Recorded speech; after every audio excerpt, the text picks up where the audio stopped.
soir, eh bien, nous voulons nous arrêter un instant avant de parler de la résurrection et de la puissance. Jésus a pulvérisé la mort en ressuscitant d'entre les morts. Ça, ce sera pour dimanche matin. Mais nous voulons passer un instant à réfléchir au sens de la croix.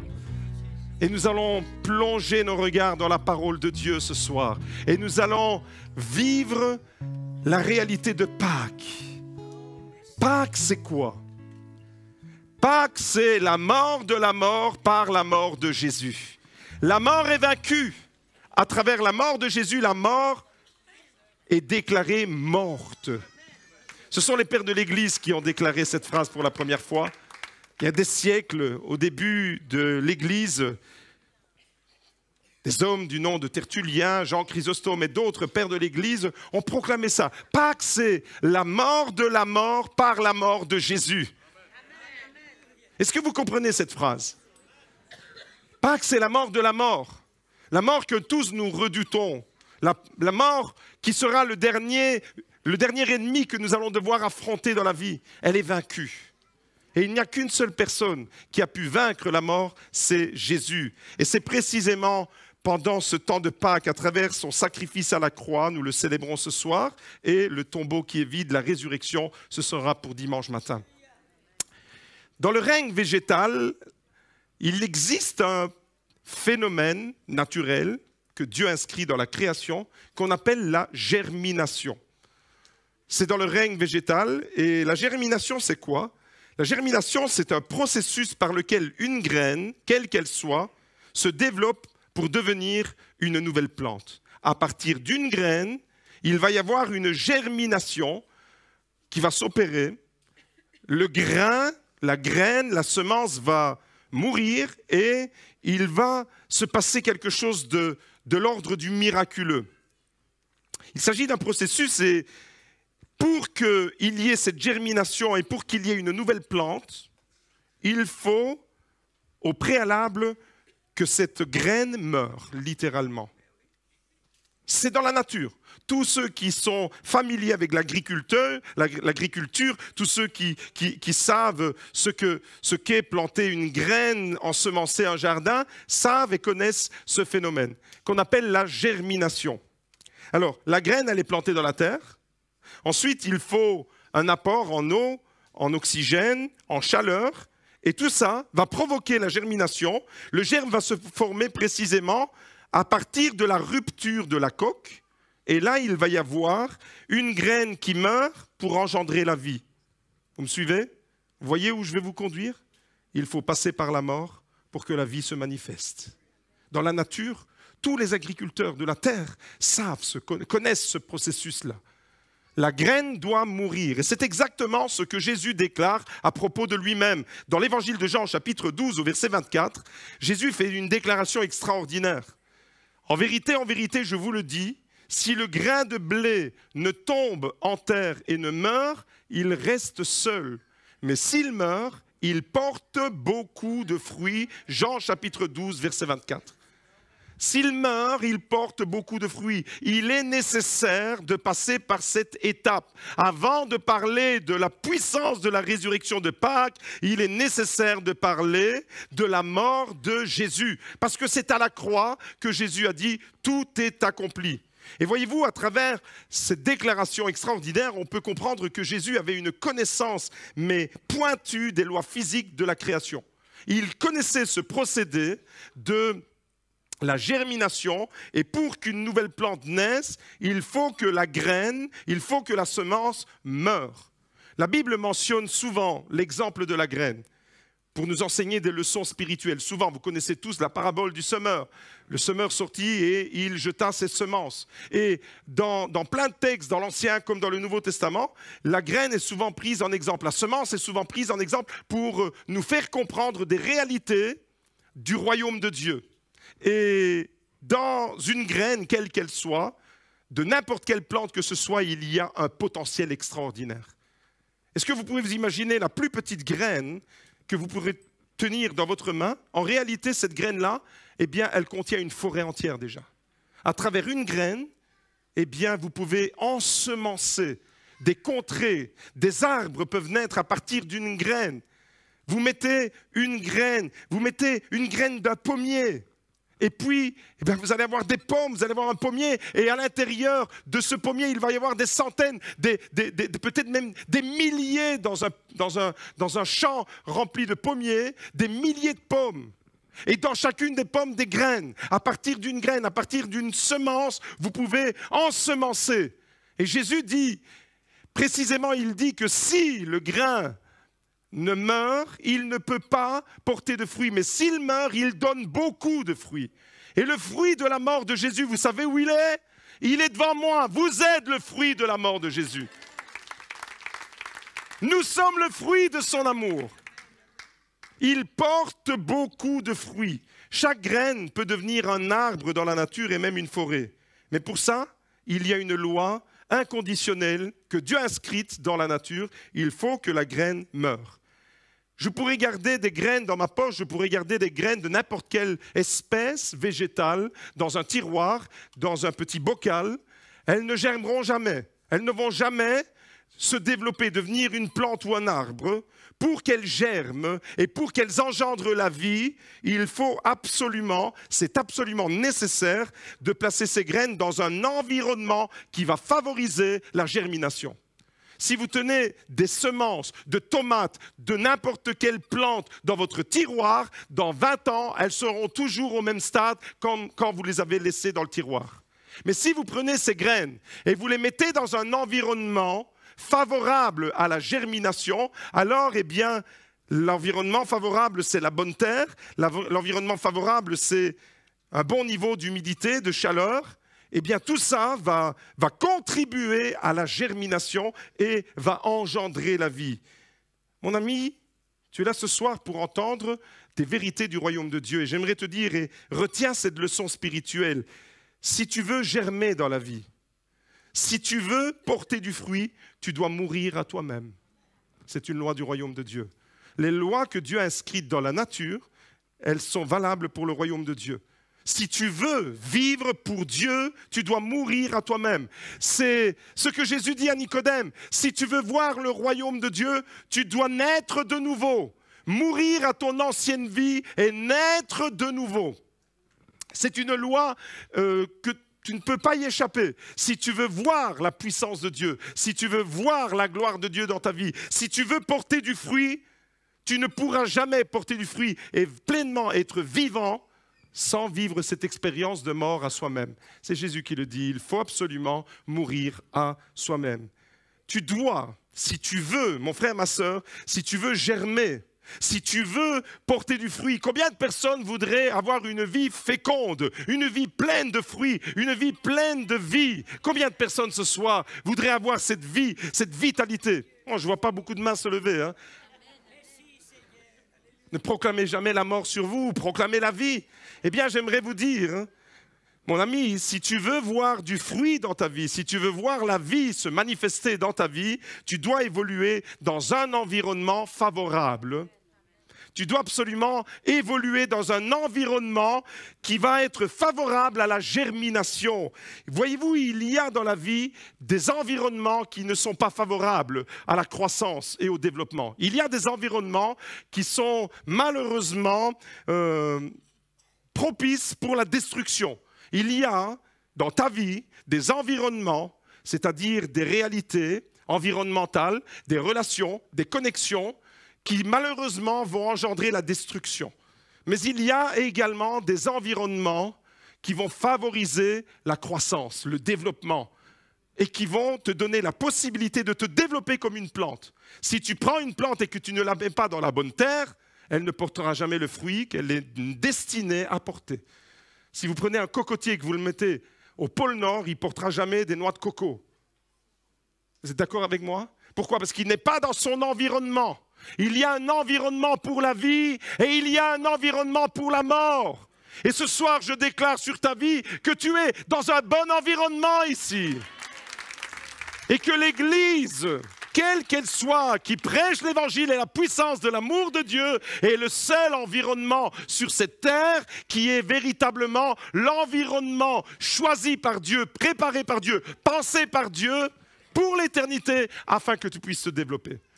Tu veux porter du fruit dans ta vie, sois dans un bon environnement. Fais attention à tes relations.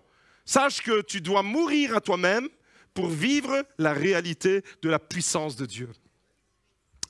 Retenez cette loi naturelle. Pour engendrer la vie dans la nature, la graine doit mourir.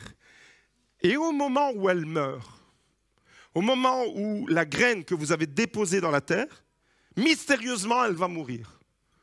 Vous allez perdre des réalités. Vous allez devoir mourir à vous-même pour connaître de nouvelles réalités spirituelles. Je suis en train de parler de la mort de la graine, mais en réalité, la graine, elle est dans ton cœur. Je parle de toi ce soir. Alors, restez avec moi, concentrés sur cette analogie, cette métaphore de la graine. Au moment où la graine meurt, il y a une forme de miracle qui s'opère. Dans la nature, il y a des miracles tous les jours. Dans la nature, partout, il y a des miracles. Dieu a créé le monde et il y a des miracles partout. Il y a des gens qui veulent voir des miracles et disent « Ouais, moi je ne vois pas des miracles, je vois pas. » Il y en a partout des miracles. Il y en a même dans la graine qui meurt. Parce qu'au moment où elle meurt, il y a un miracle, il y a un miracle qui s'opère, il y a même une symbolique extraordinaire qui se produit. La graine que vous avez déposée dans la terre va mourir. Ensuite, elle va germer, condition qu'elle soit dans un bon environnement. Et elle va envoyer des racines à la verticale en profondeur et à l'horizontale. Et ensuite, elle va germer vers le haut. Et tout ça nous rappelle le symbole de la croix. Dans la nature, la croix, elle est là. Regardez là, c'est un grain de blé. Jésus dit, si le grain de blé ne tombe en terre et ne meurt, il reste seul et il ne peut pas porter de fruit. Mais s'il meurt, il porte du fruit. Vous comprenez alors que dans le processus que la terre entière, depuis la nuit des temps, le vit quotidiennement, eh bien, chaque fois, il y a un grain qui meurt, et quand il y a la germination de la mort, il y a la vie. Est-ce que vous voyez le symbole de la croix?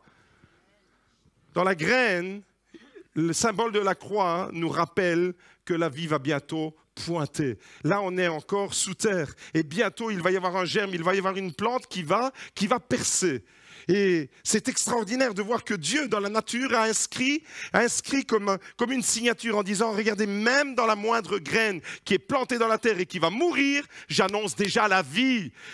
Cette graine qui est seule, elle va se développer, elle va devenir une plante, quelle qu'elle soit, elle va se développer et elle va porter plusieurs autres graines en elle-même.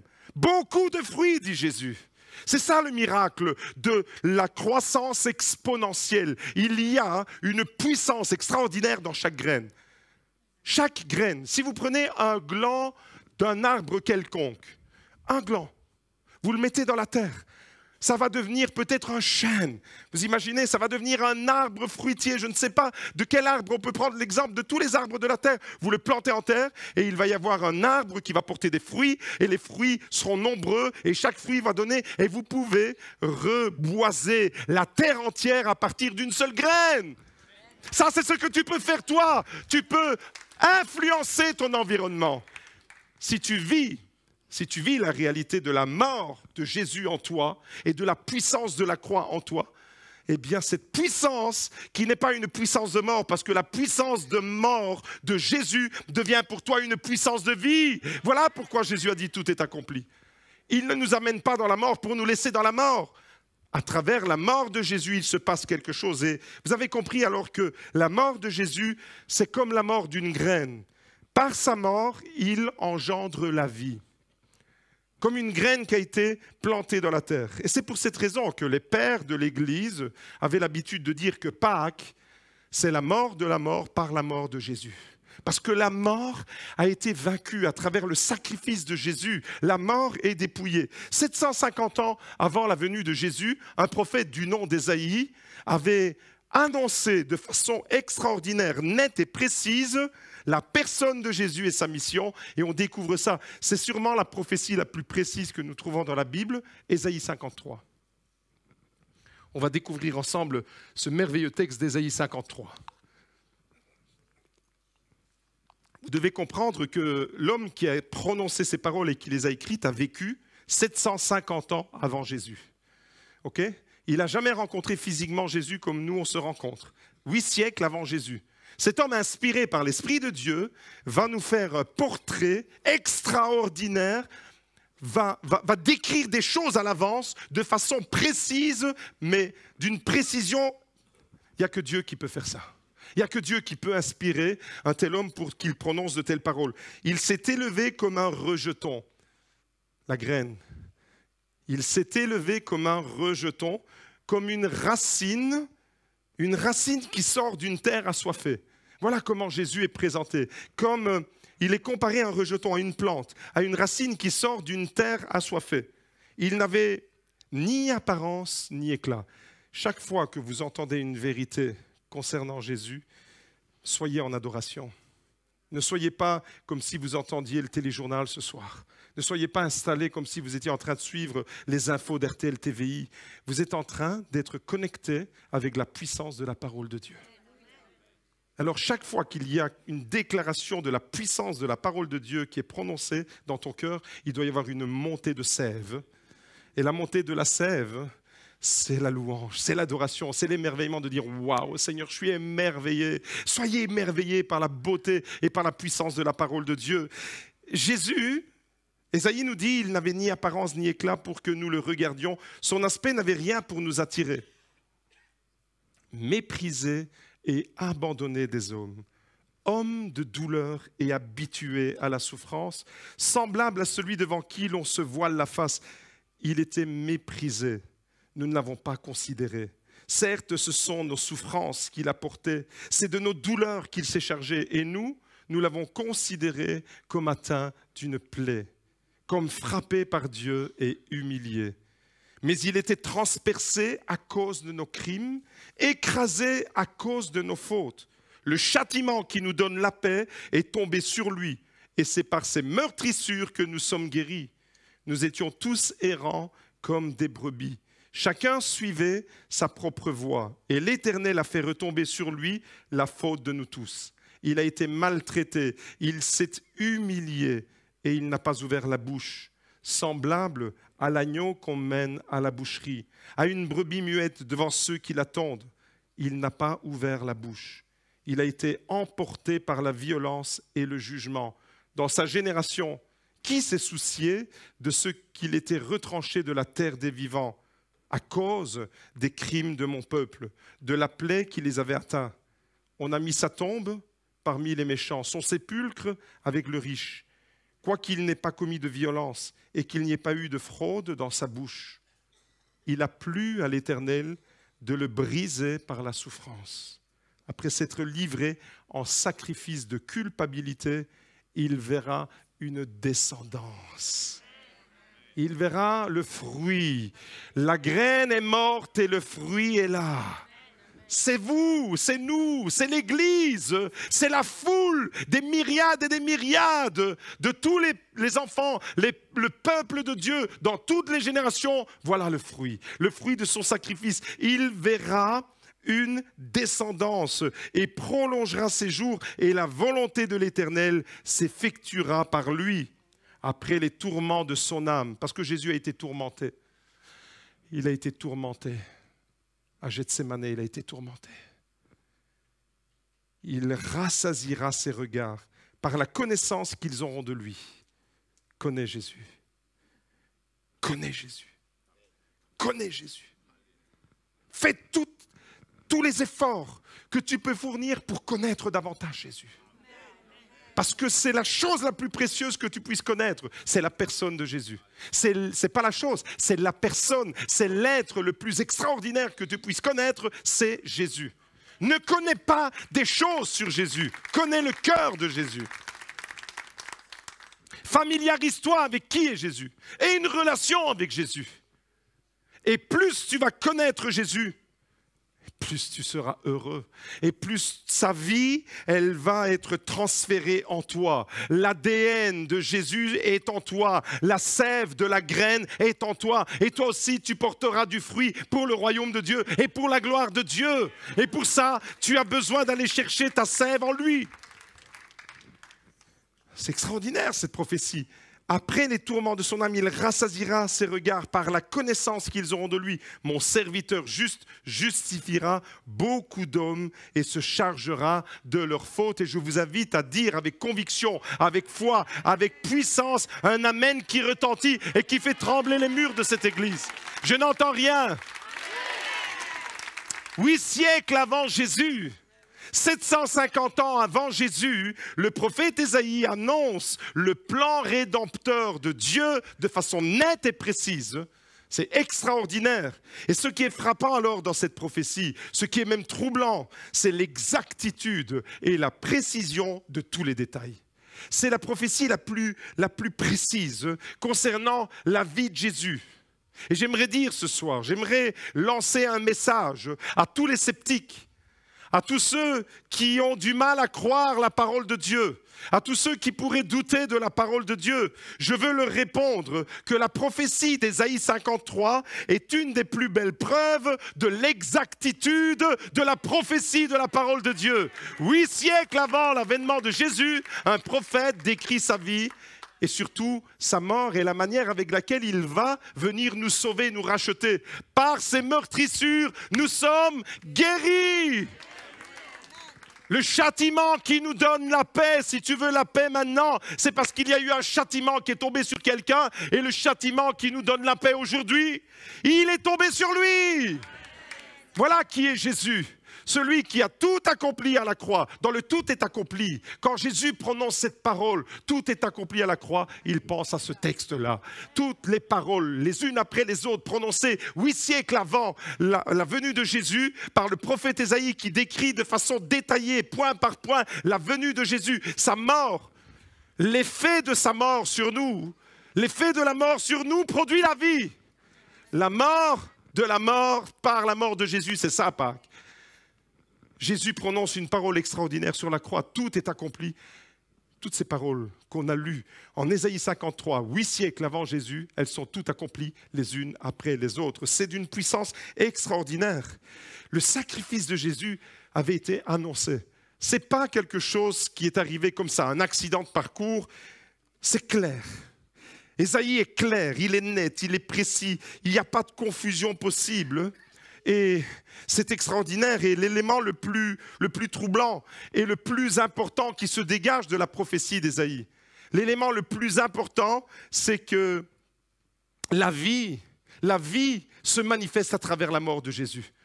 C'est qu'il y a du fruit, il y a une génération après Jésus. C'est extraordinaire de voir comment le principe que Jésus lui-même a annoncé avec le grain qui tombe dans la terre et qui meurt et qui porte du fruit, combien dans Ésaïe, c'est exact. La mort de Jésus, elle implique plusieurs choses et ce soir, je vous invite à découvrir 4 choses fondamentales sur la mort de Jésus. Les effets extraordinaires de la mort de Jésus. Vous êtes prêts avec moi? On découvre et on va plus en profondeur. Et connaître Jésus, c'est connaître l'apôtre Paul, qui est certainement le leader chrétien le plus extraordinaire que l'Église ait jamais connu, avait un objectif, c'est connaître Jésus, connaître Jésus, connaître Jésus, connaître la grandeur, la profondeur, la largeur, la hauteur de l'amour de Dieu manifesté en Jésus, communier à ses souffrances, connaître la puissance de sa résurrection et la communion de ses souffrances. C'était l'objectif de sa vie.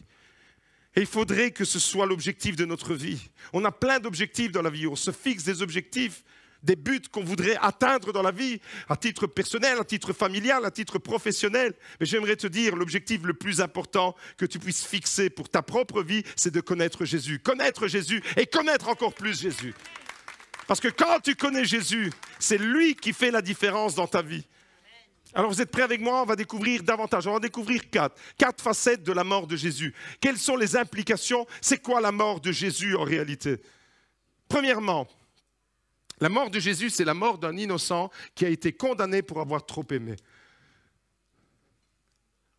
La mort d'un innocent. Il est innocent. Il n'avait rien fait. Il n'avait commis aucune fraude, aucune faute, aucun péché. Aucun mal. Il n'a fait que du bien. Il a guéri des malades. Il a ressuscité des morts. Il a rendu la vue aux aveugles.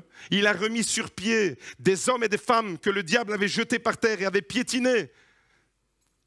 La mort d'un innocent, condamné par l'ignoble cœur humain qui a préféré les ténèbres à la lumière. Chaque fois que tu te détournes de Jésus, tu te ranges parmi ceux qui l'ont crucifié. Chaque fois qu'on se détourne de lui, on se range parmi ceux qui l'ont cloué sur la croix.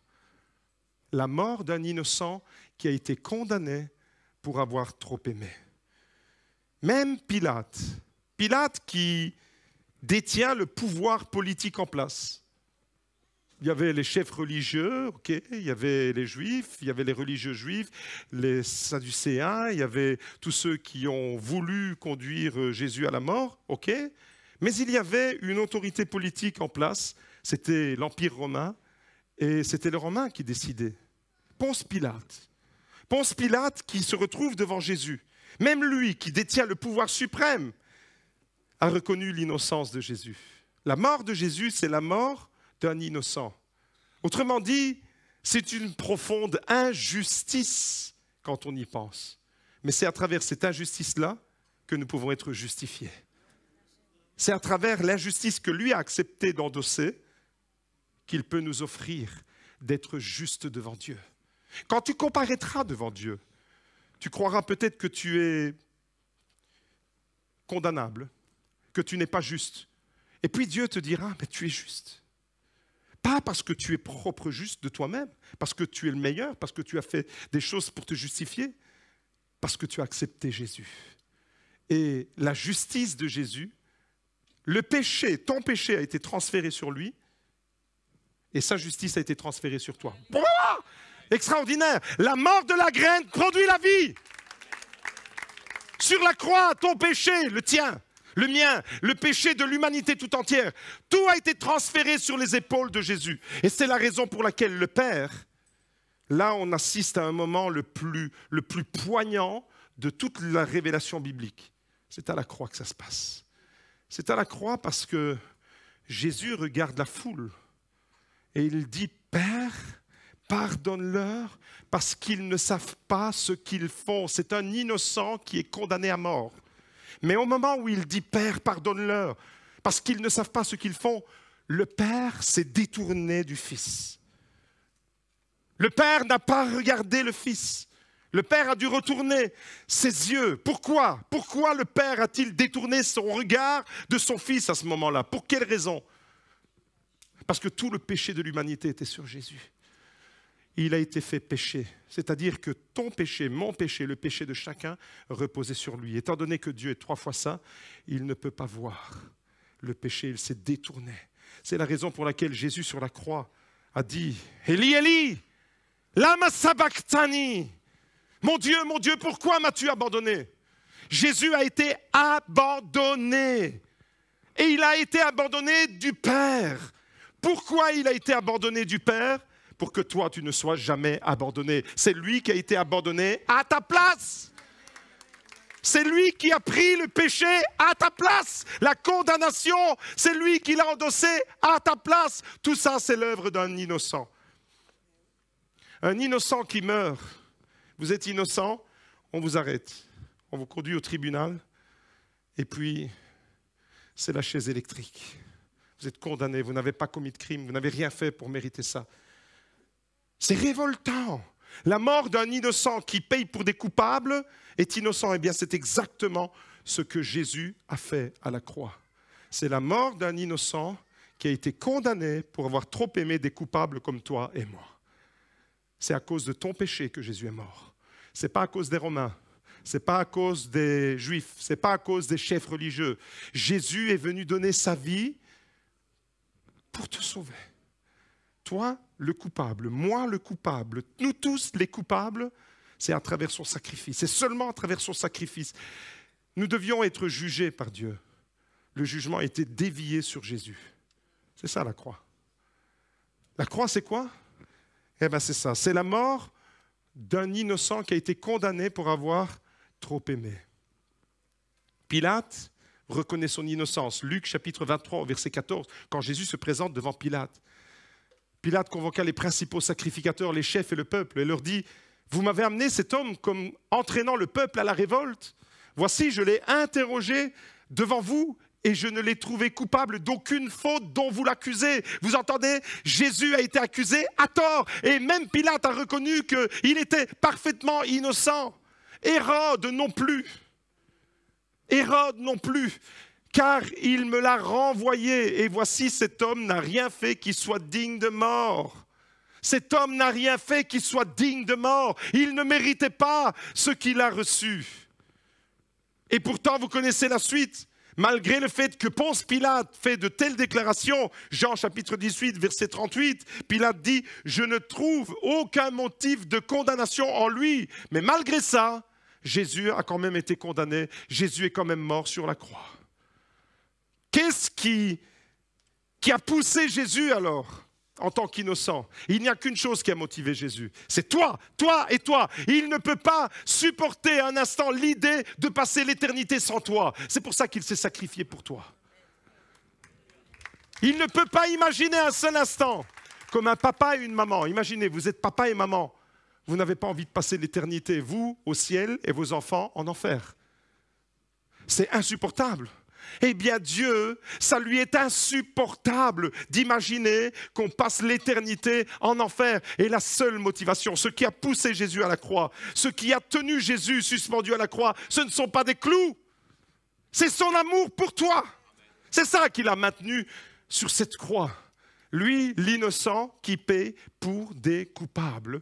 C'est ça l'œuvre de la croix, la mort de Jésus à la croix, c'est ça, c'est un innocent qui paye pour des coupables. On ne doit jamais l'oublier, nous sommes coupables. C'est moi qui méritais d'être condamné, c'est toi qui méritais d'être condamné, mais il a décidé de t'offrir le pardon. Alors il mérite au moins la louange de ton cœur, le merci de ton cœur. Il a pris ta place, tu étais condamné.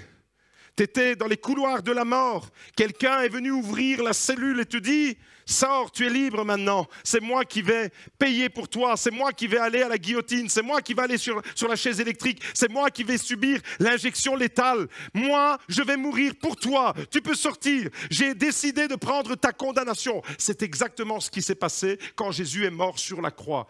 Alors vous comprenez que le peuple de Dieu doit être un peuple qui doit être éternellement reconnaissant pour ce sacrifice-là. Sinon, on serait le peuple le plus ingrat de la terre, croire que tout nous est acquis, que tout nous est dû.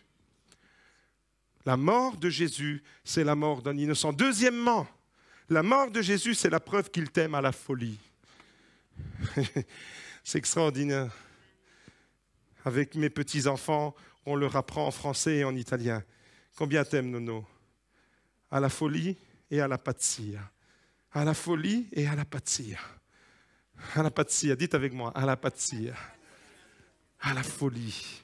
Et on aime bien parler avec nos petits en leur disant « Je t'aime à la folie, tiens-moi à la pazzia ». Parce que c'est une expression qui exprime que c'est un amour fou. C'est un amour qui déborde de tout. C'est un amour qu'on ne peut même pas raisonner. C'est l'amour de Jésus quand il meurt sur la croix, tu ne peux pas le raisonner. C'est un amour passionnel. Il s'est donné parce qu'il t'aime à la folie. Dis à ton voisin, il t'aime à la folie. Alors, mon frère, ma sœur, il t'aime à la folie. Tu as intérêt à vivre pour lui. Il t'aime à la folie. Le merci de ton cœur, c'est « Seigneur, je t'offre ma vie. Seigneur, tu es venu prendre ma place sur la croix. » Jean chapitre 3, verset 16. « Il t'aime tellement à la folie qu'il a décidé de mourir pour toi. » Le verset le plus connu de toute la Bible, Jean chapitre 3, verset 16, nous parle de la croix. Ceux qui ne connaissent pas encore ce verset, mais si vous devez retenir un verset de la Bible, c'est celui-là. Apprenez-le par cœur. Jean 3, 16. Toute l'Église va le proclamer à haute voix avec moi. « Car Dieu a tant aimé le monde qu'il a donné son Fils unique afin que quiconque croit en lui ne périsse pas mais qu'il ait la vie éternelle. » Et le peuple de Dieu dit « Amen !» Mes amis, le verset le plus connu de la Bible, Jean 3, 16, en réalité nous donne 7 informations capitales. Dans ce verset-là, il y a 7 déclarations. 5 qui concernent Dieu et 2 qui te concernent toi. Par rapport à Dieu, qu'est-ce qu'il nous révèle ce verset? Tout d'abord que Dieu nous aime. Dieu ne peut pas faire autrement que nous aimer. Car Dieu a tant aimé le monde. Mets-y ton nom à la place du monde. Est-ce qu'il y a des personnes qui sont ici pour la toute première fois? Levez la main, s'il vous plaît. Rappelez-moi votre prénom. Vanna, la maman de Mélanie. Vanna, tu vas mettre ton prénom à la place de Monde. Je vais le faire à ta place.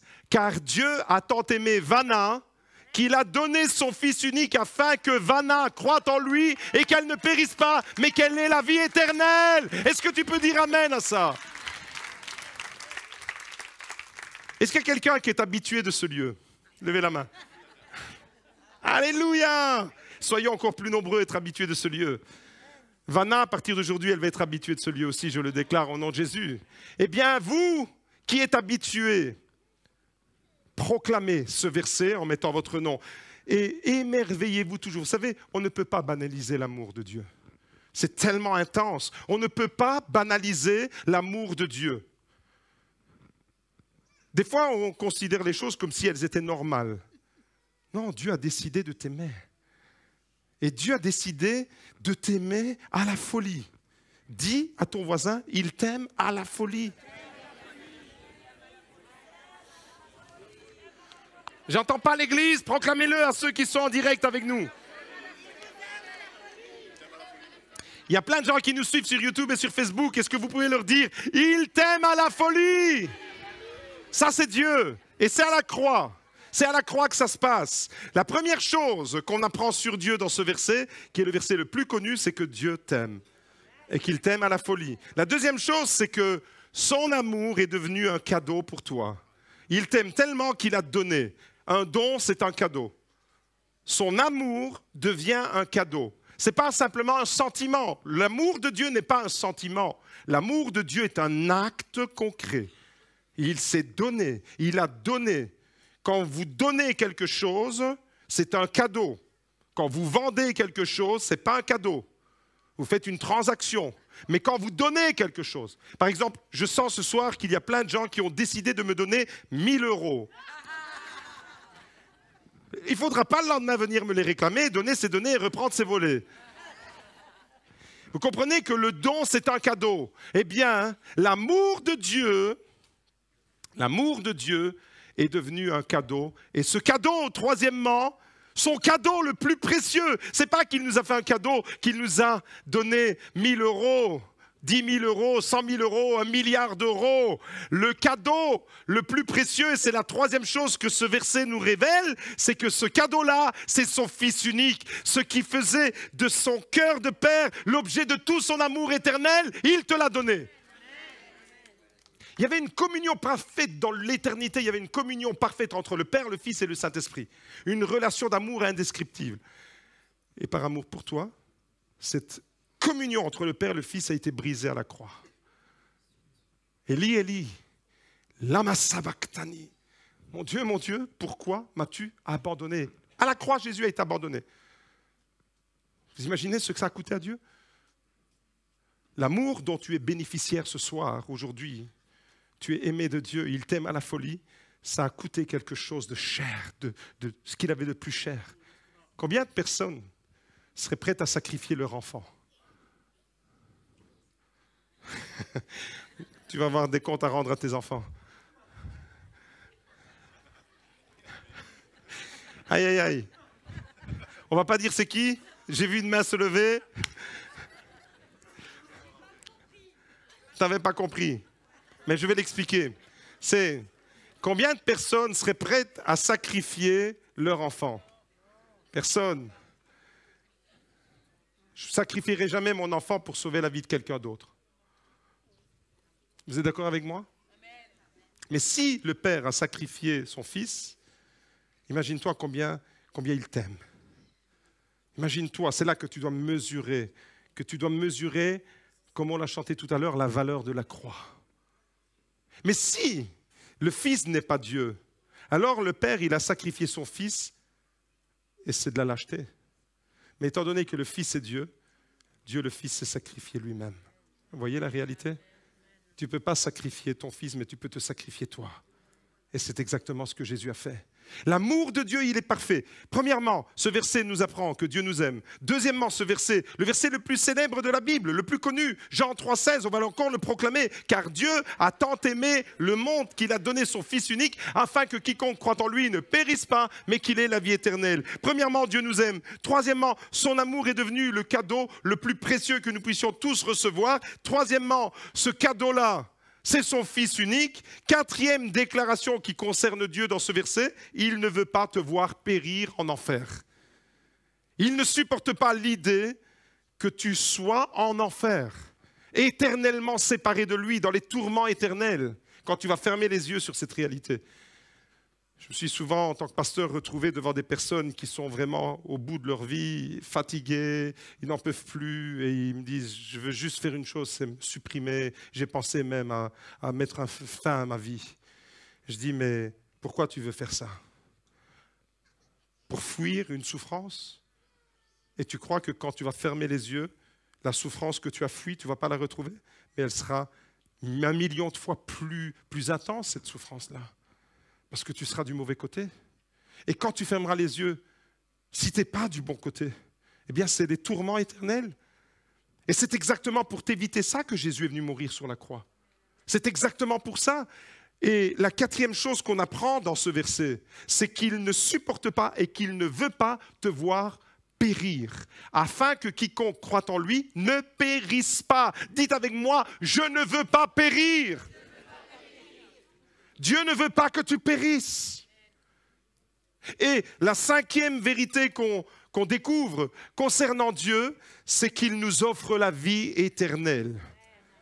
5 vérités dans un verset qui concerne Dieu. Il nous aime à la folie. Il nous fait un cadeau extraordinaire. Ce cadeau, c'est son Fils. Il ne veut pas nous voir périr et il nous offre la vie éternelle. Maintenant, les 2 vérités qui te concernent toi, qui me concerne moi, c'est que sans ce cadeau-là, nous sommes perdus. Si tu n'as pas reçu le cadeau Jésus, tu es perdu, même si tu crois être une bonne personne, même si tu crois avoir une bonne morale, une bonne éthique, si tu dis, peut-être que c'est déjà arrivé à quelqu'un de dire « moi, je n'ai jamais fait de mal, même pas une mouche. Au lieu de la tuer, j'ouvre la porte pour la faire sortir dans le jardin. Je suis une bonne personne et si un jour je comparais devant Dieu, il doit m'accepter. » Non, ce n'est pas comme ça que ça se passe. Ton péché t'exclut, ton péché te condamne. Et si tu veux des informations sur le péché, je t'invite à venir le mardi soir. Je ferme la parenthèse. Son cadeau est indispensable. Le cadeau, Jésus, c'est ton passeport pour le ciel. Si tu ne l'as pas, tu ne peux pas passer. Si tu n'as pas reçu ce cadeau. Vous avez, mes amis, 5 vérités qui concernent Dieu. Vous avez vu ce que ça lui a coûté? Toi, tu dois juste recevoir un cadeau. C'est disproportionné. Ce que Dieu a fait et ce que toi tu dois faire, c'est complètement disproportionné. Toi, tu dois recevoir un cadeau, tu dois l'accepter et ce cadeau ne peut se recevoir que par la foi. Regardez ce qu'il est écrit, afin que quiconque croit en lui, croire, accepter, recevoir Jésus par la foi. Tu ne peux pas plaire à Dieu sans la foi. Et c'est seulement par la foi, quand tu vas croire en lui, que tu vas recevoir. Croire, c'est lui faire confiance, c'est accepter qui il est, ce qu'il a fait pour toi, que tu vas bénéficier de ce cadeau-là. Et ce cadeau-là, quand tu en bénéficies, c'est automatiquement la vie éternelle.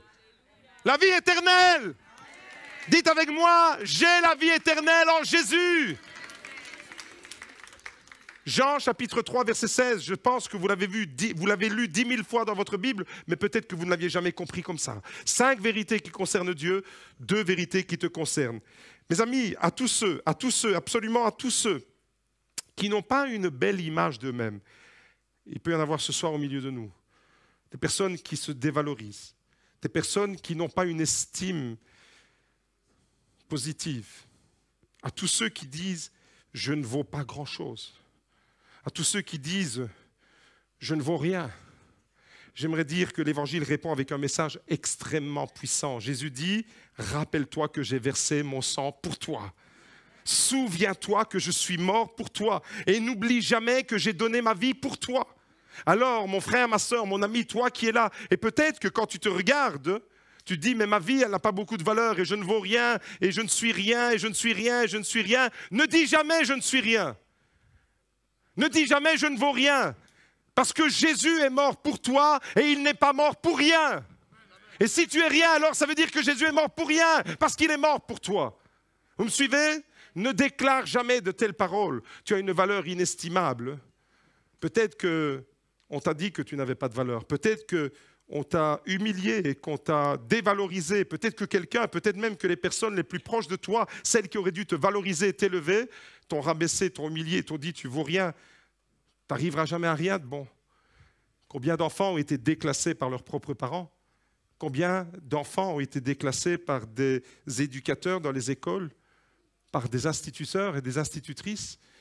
Combien de personnes ont été déclassées par des adultes étant enfants? Et ils se sont forgés une personnalité, malheureusement, avec une estime de soi complètement anéantie. J'aimerais te dire ce soir que le regard que Dieu pose sur ta vie, c'est un regard qui t'élève. C'est un regard qui te donne la vie. C'est un regard d'amour. Et tu as de la valeur aux yeux de Dieu. Tu as tellement de la valeur qu'il est mort pour toi. Il ne serait pas mort pour rien. Si tu étais rien, Jésus ne serait pas venu mourir sur la croix. Mais ce soir, j'aimerais le déclarer à quelqu'un. Même si tu étais tout seul sur cette terre, complètement seul, il serait quand même venu mourir sur la croix pour te sauver. Mes amis, l'amour de Dieu s'est manifesté de façon extraordinaire à la croix. Premièrement, on l'a vu ensemble, la mort de Jésus, c'est la mort d'un innocent qui a été condamné injustement pour avoir trop aimé des gens comme vous et moi. Deuxièmement, la mort de Jésus, c'est la preuve qu'il t'aime à la folie. Troisièmement, la mort de Jésus, c'est le moyen que Dieu utilise pour briser la malédiction qui était sur ta vie. Quand Jésus meurt, il brise la malédiction sur toi. Attention, parce que là, on va entrer dans un domaine extraordinairement puissant. Vous me suivez? Sur toutes nos vies, il y avait des malédictions. Sur toutes nos vies, il y avait des malédictions. Le péché amène la malédiction. Les liens de famille amènent des malédictions, etc. Étaient peut-être dans un mauvais contexte, un mauvais environnement, comme je disais tout à l'heure. Et il y a des malédictions sur ta vie. Mais quand tu arrives à Jésus, quand tu passes entre les mains de Jésus, les mains de Jésus, quand tu passes à travers les mains de Jésus, elles ont été meurtries par le clou et il y a du sang qui coule. Ça veut dire que quand tu passes entre les mains de Jésus, le sang de Jésus te touche. Tu entends? Les mains de Jésus te couvrent de son sang. Regardez ce qui se passe. 1 Pierre chapitre 1, verset 18. Vous savez en effet que ce n'est pas par des choses périssables, de l'argent ou de l'or, que vous avez été rachetés de la vaine manière de vivre héritée de vos pères, mais par le sang précieux de Christ comme d'un agneau, sans défaut et sans tache. Et le peuple de Dieu dit Amen. Mes amis, c'est extraordinaire ce verset, parce que ce verset, il déclare la puissance du sacrifice de Jésus et du sang de Jésus. Tu as été racheté d'un héritage qui était contraire. Tu avais une mauvaise lignée. Vous me suivez? Tu avais des... Peut-être que je parle à quelqu'un ce soir, sa mère était batteuse de cartes. Peut-être que je parle à quelqu'un où ta mère était voyante, médium, spirit. Peut-être même que je parle à quelqu'un ce soir, ta mère a fait un pacte avec Satan, avec le diable. J'aimerais déclarer ce soir que dès l'instant où toi, tu passes entre les mains de Jésus et que le sang de Jésus te couvre, toutes les malédictions du passé sont brisées et anéanties. Absolument tout. Alors chrétien, attention chrétien, ouvre grand tes oreilles parce que c'est pour toi.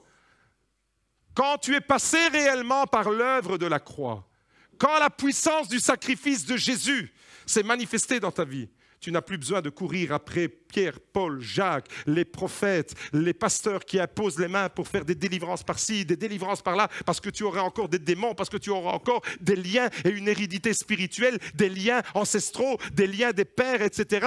Ça n'existe plus. Dès l'instant que tu passes par le sang de Jésus, cette malédiction elle est brisée. Ce n'est pas moi qui le déclare, c'est la parole de Dieu qui le déclare. Et c'est où que ça se passe? À la croix, regardez. Vous savez en effet que ce n'est pas par des choses périssables, argent ou or, que vous avez été rachetés. Il est question d'un rachat. Il est question d'une rédemption, là. Vous avez été rachetés, c'est-à-dire que vous avez été libérés. Libérés de quoi? Regardez le texte, il est devant vos yeux. Vous avez été libérés par quoi? Par le sang de Jésus. Et vous avez été libérés de quoi? De la vaine manière de vivre héritée de vos pères. Les personnes qui ne sont pas encore passées par Jésus sont encore avec ces malédictions sur leur vie. Si ce soir, tu n'as pas encore accepté Jésus dans ton cœur comme sauveur et Seigneur personnel, fais-le tout de suite. Fais-le tout de suite et viens mettre un terme à la malédiction. C'est ça qui est puissant avec le sacrifice de Jésus. Les personnes qui vont de prophète en prophète, de pasteur en pasteur, de réunion d'imposition des mains à imposition des mains et qui ne sont jamais libérées finalement. En réalité, ces personnes-là, on a l'impression qu'elles ont beaucoup de foi, mais elles sont profondément incrédules. Pourquoi? Parce qu'un verset de la Bible, un seul verset de la Bible, te dit que le sang de Jésus est suffisant, il est amplement suffisant, il est le seul moyen par lequel tu peux être racheté et que tu peux être libéré d'un passé qui te condamne. Le sang de Jésus. Alors les personnes qui vont courir à gauche, à droite, je suis chrétien depuis 15 ans et je vais courir parce qu'il y a un prophète qui va me libérer parce que j'ai 2 démons. J'ai un héritage de ma grand-mère qui a fait les cartes. Mince, j'ai oublié, mon arrière-grand-père. Lui, qu'est-ce qu'il a fait encore? Il a enterré une poule, il a égorgé, il a fait un truc dans le jardin. Ah, j'ai sûrement encore des liens. Et il y a des chrétiens comme ça qui vivent et qui ne sont jamais libérés et qui sont toujours liés avec des peurs, avec des angoisses, avec des liens. Tu n'es jamais libre. Alors que la puissance de Jésus, on l'a proclamé pendant la Sainte Seine, vient te libérer. Le sang de Jésus me purifie. Fouillez les fausses doctrines. Et n'allez jamais vous mettre entre les mains des charlatans qui n'attendent que ça, que vous veniez pour qu'ils vous imposent les mains, imposent les mains, imposent les mains. Ces gens-là, qu'est-ce qu'ils font? Ils vous rendent dépendants d'eux-mêmes. Ces gens-là vous rendent dépendants de leur propre ministère. Mes amis, au GLC Beaudour, je ne veux pas vous rendre dépendants de mon ministère, je veux vous rendre dépendants de la puissance de Jésus-Christ. La mort de Jésus, c'est le seul moyen pour être libéré d'un passé qui nous condamne. Absolument le seul moyen. Nous avons été rachetés. Regardez ce verset, il est tellement puissant. Peut-être que dans ta vie, tu te dis, moi dans ma famille, je ne sais pas ce qu'ils ont fait, et que tu as peur. J'aimerais te dire ce soir, ta peur, elle peut disparaître complètement. Où est-ce qu'il est écrit que tu dois avoir peur, tout en étant enfant de Dieu? Donnez-moi un seul verset qui justifie ces théories complètement farfelues. Il n'y en a pas. Mais moi, je vous donne ce soir un verset, et rien qu'avec celui-là, avec la puissance de la parole, eh bien, on met un terme à toutes sortes de pratiques dans les églises qui sont complètement anti-bibliques. Je dis bien anti-bibliques. Quand tu passes entre les mains de Jésus, le sang de Jésus te couvre. Regardez le sang. Tu as été racheté non pas avec de l'or et de l'argent, mais par le sang précieux de Christ. Et si ça, c'est pas assez, et que tu vas courir après les pasteurs, les prophètes et compagnie, alors ça veut dire que le sacrifice de Jésus n'est pas suffisant. C'est là qu'il y a de l'incrédulité. Quand tu passes entre les mains de Jésus, vous savez ce qui se passe? Tu passes de la mort à la vie, des ténèbres à la lumière. Alléluia! Tu deviens un enfant de Dieu. Les chaînes que Satan avait jetées sur toi sont brisées. La mort de Jésus, c'est ça. La mort de Jésus, tu es libéré d'une condamnation qui était sur ta vie. Quatrièmement, et l'équipe de louange peut me rejoindre, la mort de Jésus, c'est la réconciliation avec Dieu. Tu te réconcilies avec Dieu. C'est beau quand les gens se réconcilient. C'est beau quand il y a des gens qui se sont tournés le dos pendant longtemps et puis tout d'un coup, il y a un miracle de l'esprit. Il y a une réconciliation. C'est beau, ça. C'est beau, oui ou non? À part quelques personnes qui disent Alléluia, les autres, vous voulez être en conflit ou quoi? C'est beau quand il y a des réconciliations.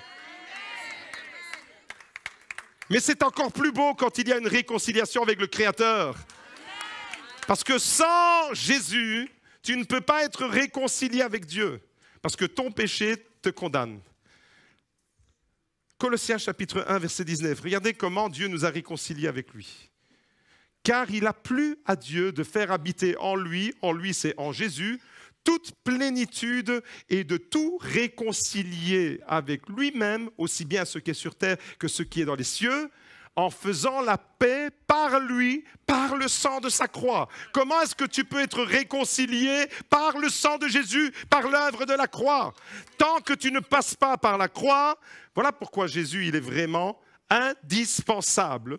Jésus n'est pas un pion, Jésus n'est pas un prophète, Jésus n'est pas un ange. Jésus est Dieu le Fils, le Sauveur, le Seigneur qui vient mourir sur la terre pour toi, pour t'offrir le ciel, la vie éternelle, le pardon de tes péchés, te racheter de ton passé et t'offrir une paix, être réconcilié avec Dieu. Tout ça, c'est l'œuvre et les mérites d'un seul. Son nom, c'est Jésus. Et l'Église l'acclame ce soir. Mes amis, c'est extraordinaire de voir l'œuvre de Jésus, la mort de Jésus. Et on n'a pas encore parlé de la puissance de la résurrection. Ça, c'est pour dimanche. Ce soir, j'ai concentré tout sur la croix, parce que c'est ça le message qui nous sauve. La mort de Jésus est la preuve suprême de l'amour de Dieu. Il n'y a pas de plus grand amour. Oui, Dieu ne m'aime pas. Oui, Dieu, je pense que Dieu m'a tourné le dos. Je pense que Dieu, il m'en veut, etc. Rappelle-toi de l'œuvre de la croix. Si Dieu ne t'aimait pas, il ne serait jamais venu mourir sur la croix pour toi. Ce soir, la croix, est-ce que les claviers peuvent se mettre en route? Merci. Ce soir, le message de la croix nous rappelle des choses fondamentales. Le message de la croix, c'est qu'un innocent a payé pour des coupables. Devant le message de la croix, alors, je dois lui dire, pardonne-moi, Seigneur. Pardonne-moi, Seigneur. Tu ne méritais pas ça. Pardonne-moi, Seigneur. Ne sois pas ingrat avec ton Sauveur. Demande-lui pardon. Ne sois pas ingrat avec ton Sauveur. Offre-lui ta louange. Offre-lui le merci de ton cœur. Ne sois pas ingrat. Le message de la croix, la mort de Jésus nous rappelle que Dieu t'aime et il t'aime à en mourir. Il t'aime à en mourir. C'est comme ça qu'il aime. Le langage de Dieu, il est total. Il ne t'a pas aimé à moitié. Il n'est pas venu sur terre pour nous dire, les gars, voilà comment on devait faire. Je vous donne une bonne parole, je vous donne des bons enseignements. Aucun prophète n'a parlé comme moi. Maintenant, c'est moi, Dieu, je viens sur terre et puis... Non. Il n'est pas venu comme un enseignant, bien que ses enseignements étaient au-delà de tout enseignement humain. Il n'est pas venu seulement pour guérir des aveugles, remettre sur pied des estropiés. Il est venu pour t'offrir la vie éternelle. Il t'aime d'un amour fou. La folie de Dieu, c'est ça. La folie de Dieu, c'est... La croix, c'est la folie de Dieu. Quand tu vois une croix, tu es dans ta voiture, tu roules, boum, tu vois une croix. Rappelle-toi que cette croix, c'est l'amour de Dieu qui s'est manifesté pour toi. Tu ne peux jamais être indifférent devant la croix. Le message de la croix te rappelle ce soir que la malédiction a été brisée. Si tu es passé par le sang de Jésus, il n'y a plus aucune malédiction. Vous voulez que je vous dise? Je ne sais pas ce que mes ancêtres ont fait. Je ne sais pas ce que mes arrière-grands-parents, jusqu'à la 3e, est-ce qu'il y a des spécialistes? Des gens qui disent, attention, il faut prier. La 3e, la 4e, la 7e, la 10e, la 1000e génération. Et on n'a pas cassé la 6e. Il y a une malédiction encore sur toi parce qu'à la 5e génération, on a oublié de faire... Arrêtons de jouer avec Dieu. L'œuvre de la croix. La puissance du sang de Jésus.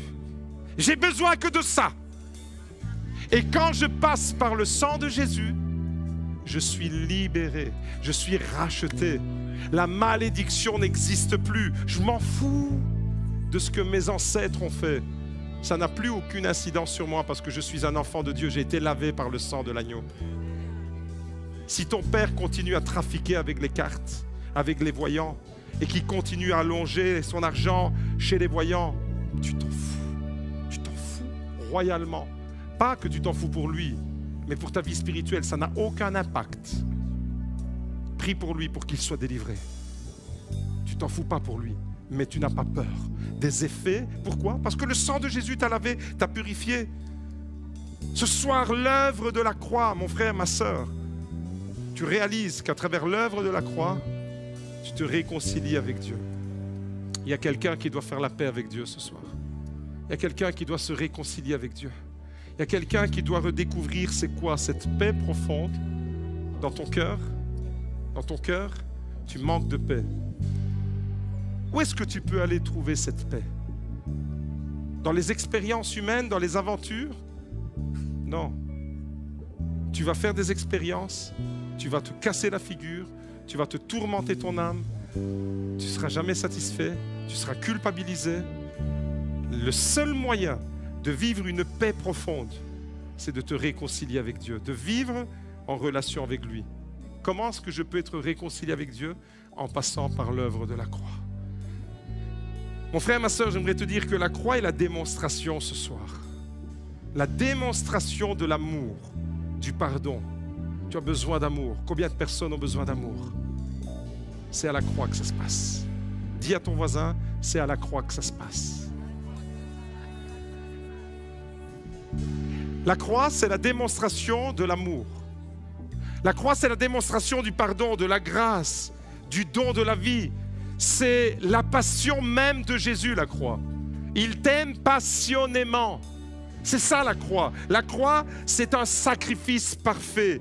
C'est l'acte rédempteur. C'est là qu'il t'a racheté. Tu appartenais à Satan, mais à la croix, eh bien, Satan a été dépouillé. Tu n'es plus la chose. Tu n'es plus la marionnette de Satan. Tu appartiens à ton Sauveur. Il t'a racheté. C'est à la croix que ça se passe. À la croix, l'œuvre de la croix, c'est une œuvre de perfection. Il n'y a pas de sacrifice plus parfait que celui-là. L'œuvre de la croix, c'est le salut. C'est la proximité avec Dieu, c'est la réconciliation avec Dieu, c'est la compassion, c'est la délivrance, c'est la victoire.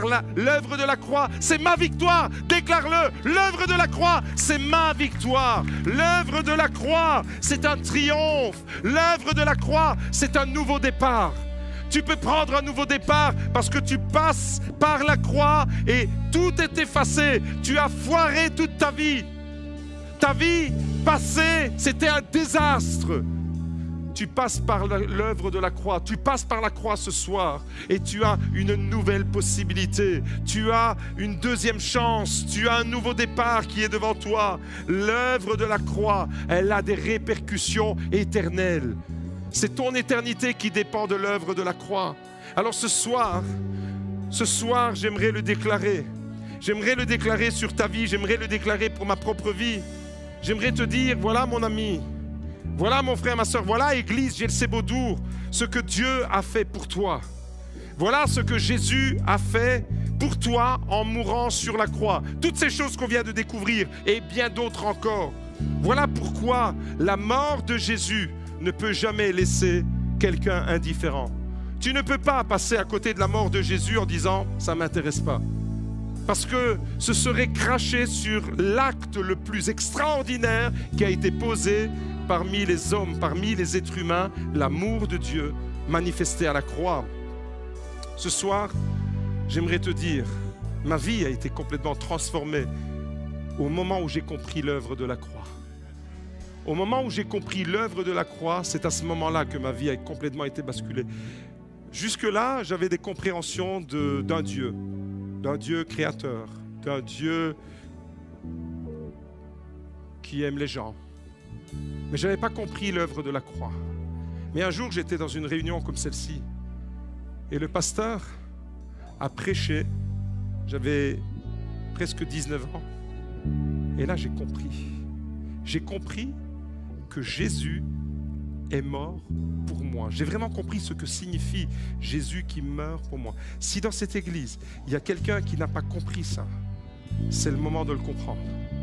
Parce que si tu n'as pas compris ça, tu n'as rien compris dans la vie chrétienne. Parce que la vie chrétienne, c'est Jésus. La vie chrétienne, c'est l'œuvre de la croix. C'est par là que tu dois passer.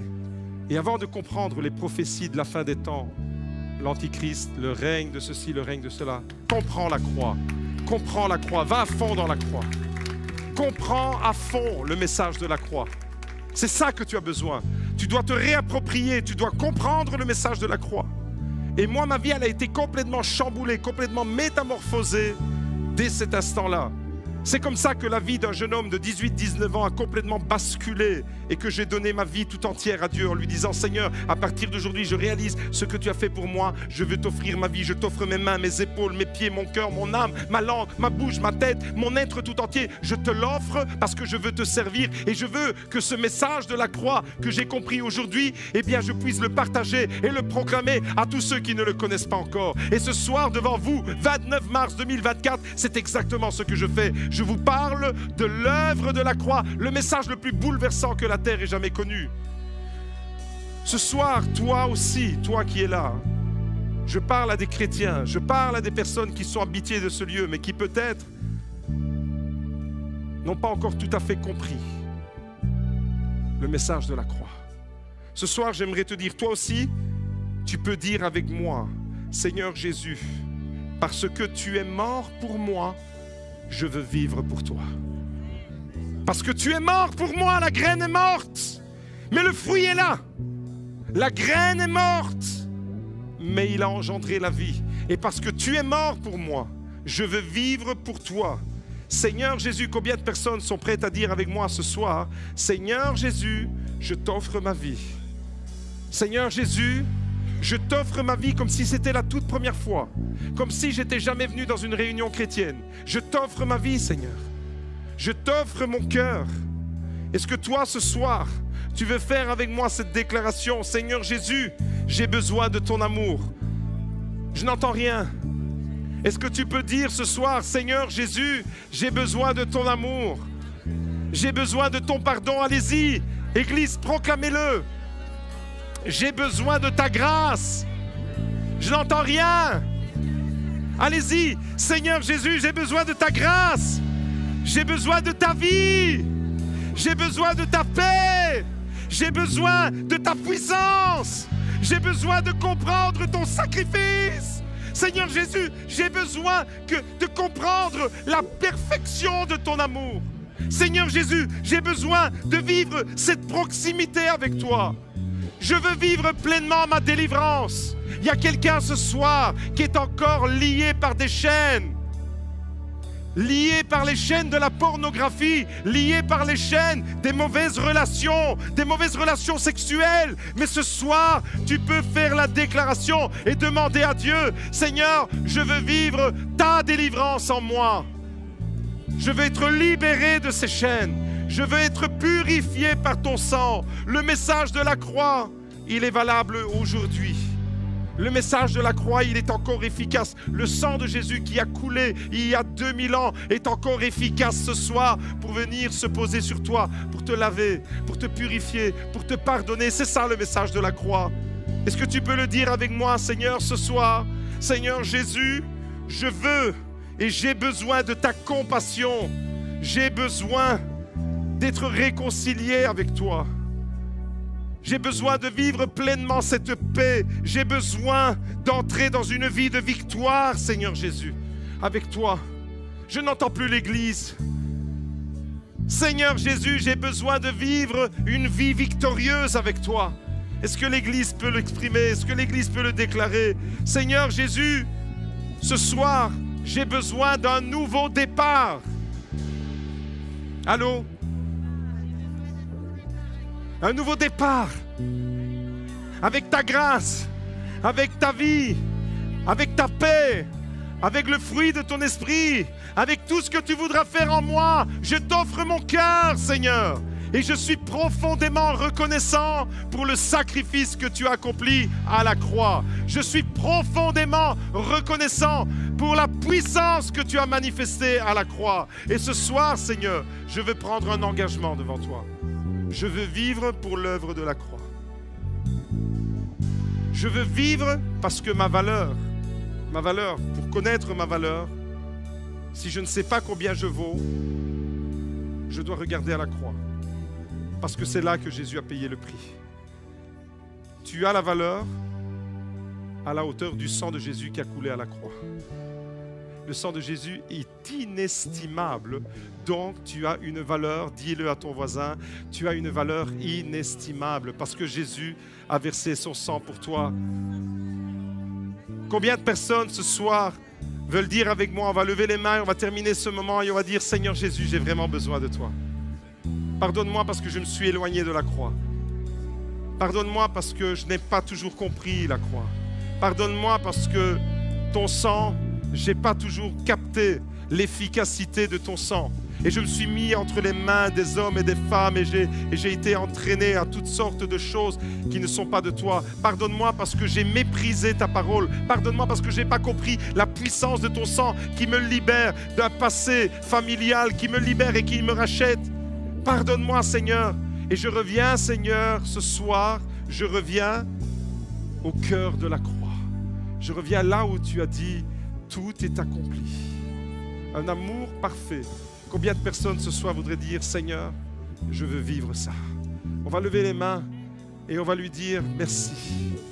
Merci, Seigneur, pour ce sacrifice parfait que tu as accompli. Merci pour la vie éternelle que tu nous offres. Merci pour la vie en plénitude, en abondance. Merci pour ton amour fou. Merci, Seigneur, pour le cadeau merveilleux. Merci pour la vie éternelle. Merci pour le pardon de nos péchés. Merci pour ta grâce. Merci pour ta paix. Merci pour le bonheur de te connaître et de marcher avec toi. Seigneur, il n'y a pas de vie plus exaltante et plus précieuse que de marcher avec toi. Ce soir, Seigneur, nous avons été émerveillés par la puissance du message de la croix. Et nos yeux se tournent déjà vers dimanche matin. Le tombeau qui est vide, la mort qui a été vaincue, la lumière qui jaillit des ténèbres, la pierre qui a été roulée, la vie éternelle qui se manifeste. Nos cœurs sont déjà orientés vers dimanche matin, Seigneur, parce que là où la croix a été plantée, la tombe n'est pas loin, mais la tombe est vide, parce que Jésus est vivant. Et ce soir, nous le déclarons au nom puissant de Jésus. Père éternel, reçois le merci de mon cœur, au nom puissant de Jésus. Amen, amen, amen. Alléluia. Alléluia.